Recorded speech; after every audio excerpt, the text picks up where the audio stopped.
আসসালামু আলাইকুম সবাইকে। আজকে আমরা লাউ শাক দিয়ে চিংড়ি মাছ রান্না করে খাবো।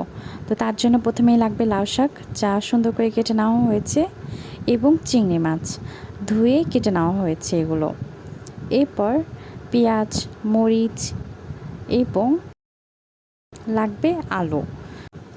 তো এগুলো আগে থেকেই কেটে নেওয়া হয়েছে। এখন প্রথমেই কড়াইতে তেল দিয়ে দিব। এরপর আমাদের কেটে রাখা পেঁয়াজ মরিচগুলো দিয়ে দিব। পেঁয়াজ মরিচ দিয়ে কিছুক্ষণ নেড়ে পরিমাণ মতো লবণ দিয়ে দিব। কিছুক্ষণ নাড়ার পর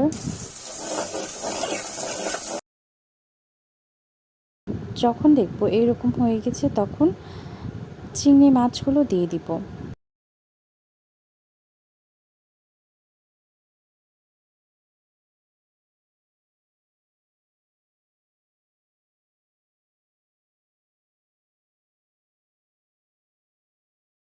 এরপর জিরা বাটা দিয়ে দিব।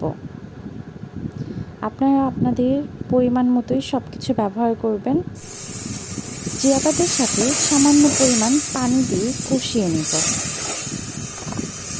এরপর 1 চামচ হলুদ গুঁড়ো এবং 1 চামচ মরিচ গুঁড়ো দিয়ে নেব।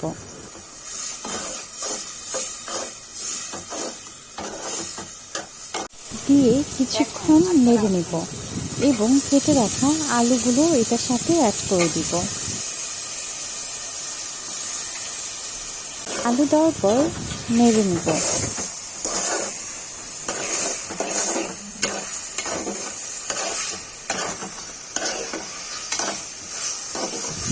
এরপর আমাদের ধুয়ে রাখা শাকগুলো কিছুক্ষণ পর এর মধ্যে দিয়ে দিব।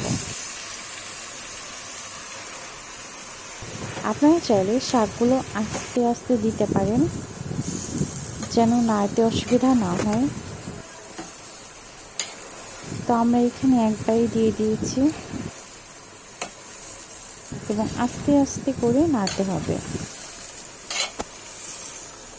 আপনাদের কাছে আরেকটি অনুরোধ, আমাদের চ্যানেলটি যেহেতু নতুন, আপনারা দয়া করে সাবস্ক্রাইব, লাইক এবং কমেন্ট করবেন এবং কমেন্টে জানাবেন আমাদের রান্না কেমন হলো। অবশ্যই বাসায় ট্রাই করে দেখবেন।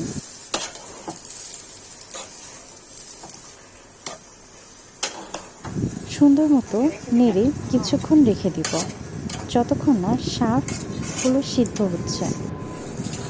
কিছুক্ষণ পরে এরকম অবস্থায় চলে আসলে আমরা পরিমাণ মতো পানি অ্যাড করে দিব।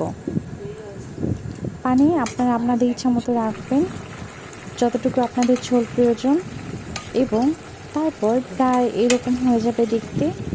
তো আমরা আর বেশি ঝোল কমাবো না। আপনাদের যদি মনে হয় যে না আপনারা ঝোল রাখবেন না, তাহলে আরও কিছুক্ষণ জাল দিতে পারেন। তো আমরা এই পর্যায়ে চুলা অফ করে দিব। আমাদের রান্নাটা প্রায় হয়ে গেছে। তো ভালো লাগলে অবশ্যই লাইক, কমেন্ট এবং সাবস্ক্রাইব করবেন। ধন্যবাদ।